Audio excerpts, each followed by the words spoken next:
Changing the language in the Telegram app is a straightforward process.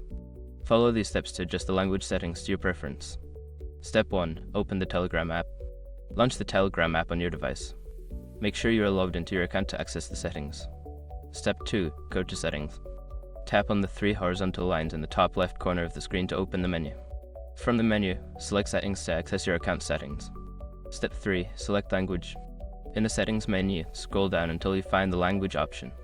Tap on it to view the available languages. Step 4. Choose your preferred language. Browse through the list of languages and select the one you wish to use. The app will automatically update to the selected language.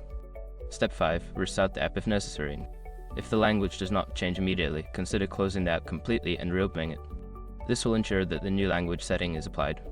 Now you can enjoy using Telegram in your preferred language. If you need to change it again, just follow these steps.